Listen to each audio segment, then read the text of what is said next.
చాలా చాలా వైరల్ అవుతాయి వీడియోస్ అయితే. మీరు బిగ్ బాస్ 8కి వెళ్ళడానికి ముందు ఏమైనా చేసే అవకాశం ఉందా? ఖచ్చితంగా. ఒకవేళ అలా వెళ్ళేది ఉంటే మరి నేను ఈ 3 months వచ్చేలోపు జనాలు ఫీల్ అవుతారు కదా, వాళ్ళ కోసం మంచిగా ఫ్రెష్గా కొన్ని వీడియోస్ చేసేసి అప్లోడ్ చేసాక వెళ్తా. ఓకే, షూరా? ష్యూర్. మీరు బాగా చూస్తారు అనుకుంటా కదా. సో మీకు ఎలా అనిపించిందండి? ఎక్కువ కింది పెట్టాం బ్రో, లోగో కింది పెట్టాం, తమ్ముల్స్ రావాలి. చాలా కసిగా ఉంది. సో దాంట్లో ఏ కసిగా ఉంది? కసిగా అంటే మనకు తెలుసు కదా, చిన్న చిన్న డ్రెస్లు, నైట్ లో రొమాన్స్లు అన్ని తెలుసు కదా, అట్లనే కసిగా ఉంది. నన్ను తీసుకోవచ్చు కదా. అయ్యో వాట్ ఈస్ దిస్. నాగార్జున గారు రోజు రోజుకి ఇంకా హ్యాండ్సమ్ బాయ్ అయిపోతున్నారు. వాళ్ళిద్దరు అబ్బాయిలు కానీ ఈయనే చాలా హ్యాండ్సమ్ అనిపిస్తున్నాడు. ఆయన అమ్మాయిలు ఇట్లా పట్టుకోవడం, ఇట్లా తిప్పుకోవడం, ఇట్లా పడేయడం, ముద్దులు పెట్టడం, మీరెవ్వరు కూడా పనికిరారు ఆయన ముందు. అంటే ఏజ్ ఉన్న అబ్బాయిలు కూడా పనికిరారు. రోజు రోజుకి ఆయన ఏజ్ తగ్గిపోతుంది. సో మీకు ఎలా అనిపించింది మరి బిగ్ బాస్ ప్రోమో వచ్చినప్పుడు చూసినప్పుడు మీకు ఎలా అనిపించింది? అలా బిగ్ బాస్ లోకి వెళ్ళి ఒక్క నైట్ బిగ్ బాస్ బెడ్ మీద అలా పడుకోవాలనిపించింది. అంటే ఒక నైట్ కాదు, చాలా నైట్స్ పడుకోవచ్చు అక్కడికి వెళ్తే. అట్లా అనిపించింది, కానీ అవకాశం వస్తే బాగుంటుంది. So Bigg Boss Ritu Chowdary garu వస్తున్నారు బిగ్ బాస్ లో అని ఒక టాక్ ఉంది. రీతు చౌదరి గారు వస్తే ఎలా ఉంటుంది అనుకుంటున్నారు? బాగుంటుంది. మామూలుగా బయట కూడా కొద్దిగా మోడర్న్ గా అట్లా ఉంటారు కాబట్టి ఇంకా మనకి ఇంకా ఎక్కువ నేత్రానందం ఇస్తారు. మంచిగా ఉంటుంది. అంటే మనకు తెలిసిందే కదా, ఎప్పుడు ఏదో ఒక లవ్ పెడతారు, ఎవరి మధ్య గొడవలు పెడతారు, లవ్ పెడతారు, అంతా కొద్దిగా క్రియేషన్ ఉంటుంది, కొద్దిగా ఒరిజినాలిటీ కూడా ఉంటుంది. మొత్తానికి లాట్స్ ఆఫ్ ఫన్ అయితే ఉంటుంది. మనం కూడా వాళ్ళని ఒక ఫ్యామిలీ మెంబర్స్ లాగా తీసుకుని చాలా కనెక్ట్ అయిపోయి ఆ టయానికల్లా మనం పనులన్నీ ఆపుకొని టీవీ ముందుకు వచ్చి చూడడం, లేదంటే ఆన్లైన్లో చూడడం. ఈవెన్ మా ఆయన కూడా ఈ రోజు మిస్ అయితే నెక్స్ట్ డేనే చూడడం. సో అలా దానికోసం వేరే పనులు కూడా మానుకోవడం. అంటే బిగ్ బాస్ కోసం మీరు ఎప్పుడైనా వేరే పనులు ఏమైనా మానుకున్నారా? అయ్యో చాలా పనులు మానుకున్నా. అవన్నీ నేను కెమెరా ముందు చెప్పాలంటే నాకు చాలా సిక్ అవుతుంది.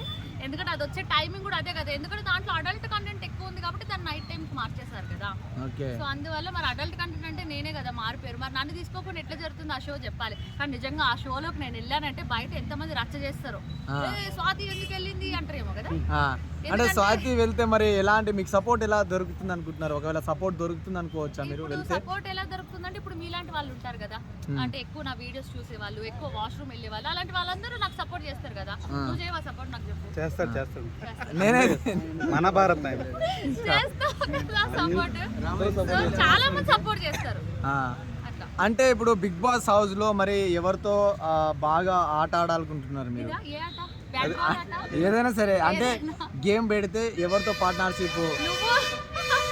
నువ్వు bat ball game. Okay. So Bigg Boss Nagarjuna గారి సెకండ్ ప్రోమో వచ్చింది కదా. సో లోగో అవన్నీ ఎలా వచ్చింది మరి? పింక్ కలర్ లోగో వచ్చింది. సో ఎలా అనిపించింది మీకు? అవును, మనం ఇంతకు ముందు కూడా అనుకున్నాం కదా, గర్ల్స్ కి పింక్ అంటే చాలా ఇష్టం కదా. చాలా మంచిగా ఉంది, చాలా బాగుంది. మంచి అంటే ప్రతి సీజన్ ఒకదానికంటే ఒకటి ఎక్కువ వ్యూస్ పోతున్నాయి, ఎక్కువ సక్సెస్ పోతుంది. నాగార్జున గారు కూడా చెప్తూ ఉంటారు కదా, సో మనకి ఇంతగానం వచ్చింది. ఎందుకంటే లోపల ఉన్న వాళ్ళకి బయట ప్రపంచంతో సంబంధం లేదు కాబట్టి మనకి ఇంత వ్యూస్ వెళ్ళింది, ఇంత వెళ్ళింది, మీ మీద ఇట్లా మీమ్స్ వస్తున్నాయి, మీ మీద ఇట్లా వస్తున్నప్పుడు దే ఫీల్ సో హ్యాపీ. అట్లా అసలు అవుట్పుట్ ఎట్లా వచ్చింది, మనం ఎలా కనబడ్డామని చెప్పేసి నిజంగా బిగ్ బాస్లోకి వెళ్ళడం అనేది చాలా అదృష్టం. అది ఎవరికైనా కూడా. ఎందుకంటే మనం ఎంతో మందిని చూస్తున్నాం బిగ్ బాస్లోకి వెళ్ళకపోతే వాళ్ళు ఎవరికి తెలియదు. బట్ బిగ్ బాస్లోకి వెళ్ళి వచ్చిన తర్వాత వాళ్ళ లైఫ్ అనేది చాలా చేంజ్ అయిపోయింది. అంటే అటు అమౌంట్ పరంగా కావచ్చు, స్టేటస్ కావచ్చు, ఫేమ్ కావచ్చు, ఎవ్రీథింగ్. అంటే ఇప్పుడు బిగ్ బాస్ లో మీరు ఒకవేళ టైటిల్ ఫైనల్ వెళ్తే ఎలా మీ ఎక్స్ప్రెషన్స్ ఎలా ఉంటుంది, మీ హ్యాపీనెస్ ఎలా ఉంటుంది? నా ఎక్స్ప్రెషన్స్, నా హ్యాపీనెస్ నాకన్నా కూడా బయట ఉండి నాకు ఓటింగ్ వేసి గెలిపించిన వాళ్ళ హ్యాపీనెస్ నిజంగా అది చాలా గ్రేట్ ఉంటుంది. ఎందుకంటే ఈవెన్ ఈ రోజుకి కూడా ప్రెసెంట్ నాకు అవుట్ సైడ్ ఎక్కువ షూటింగ్స్ లేకపోతే కూడా స్టిల్ ప్రజలు నన్ను ఎక్కువ లవ్ చేస్తున్నారు. బికాస్ ఎందుకంటే వాళ్ళు ఎక్కువ నా వీడియోస్ చూడాలని అనుకుంటున్నారు కాబట్టి. అవుట్ సైడ్ నాకు పెద్దగా షూటింగ్స్ ఏం లేవు, అయినా కూడా జనాలు ఇష్టపడుతున్నారు, లవ్ చేస్తున్నారు. అలాంటిది ఇట్లా ఎక్కువసేపు టీవీలో, అది కూడా ఒక మంచి స్క్రీన్ మా టీవీలో కనిపించినప్పుడు పీపుల్ ఓట్ చేసి గెలిపిస్తారు. అంటే ఇక ఆ లోపల ఏమి వాళ్ళు ఏదైనా ఏమంటే రాజకీయాలు చేయకపోతే. అంటే ఒకవేళ మీరు బిగ్ బాస్ టైటిల్ విన్నర్ అయితే సో బయటకు వచ్చి ఆ డబ్బులతో మీరేం చేద్దాం అనుకుంటున్నారు? చెయ్యాలంటే చాలా ఉన్న ఆ అమౌంట్ కూడా సరిపోదు. ఎందుకంటే మనకి ఇక్కడ చాలా మందిని చూస్తే, అంటే నేను ఈ మధ్య కొన్ని హెల్పింగ్ వీడియోస్ చూస్తున్నా.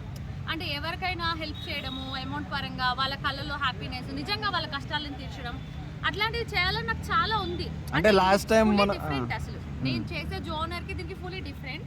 కానీ నాకు ఎందుకు నా మనసు అట్లా అనిపిస్తుంది. బికాస్ ఎందుకంటే అట్లాంటి వీడియోస్ చూసినప్పుడు అనుకోకుండా కళ్ళలో వాటర్ వస్తున్నాయి. Means that is real. ఆ ఫీలింగ్ మనం బాగా ఫీల్ అవుతున్నాము. కాబట్టి అలాంటివి కూడా చేయాలని ఉంది. ఖచ్చితంగా అలాంటివి జరిగితే ఆ అమౌంట్ తోటి ఇట్లాంటి వీడియోస్ చేయాలని ఉంది. అంటే అమ్మ ఇప్పుడు మనకు చూసుకుంటే లాస్ట్ టైం పెద్ద ముద్ద పెట్టాడు రైతు బిడ్డ అని. అవును, అంటే ఆ రైతులకు డబ్బులు ఇస్తా అని పెద్ద ముద్ద అందరి నోట్లో పెద్ద ముద్ద పెట్టిండు. అలాంటి ముద్ద మీరు ఏం పెట్టారు కదా? మీ అందరికీ తెలుసు కదండి నేను ఎంత మంచిదాన్ని, నేను ఏం ఎక్స్పెక్ట్ చేయకుండా సమాజ సేవ చేస్తున్నా. మీ అందరికీ తెలుసు కదా, బికాజ్ మీ అందరు నా వీడియోస్ చూస్తున్నారు కదా. కాబట్టి నేను ఎప్పుడు అలా ఎవరైతే ఏదైతే ఎక్స్పెక్ట్ చేస్తారో దాని కొద్ది కూడా నేను తగ్గనియను. అండ్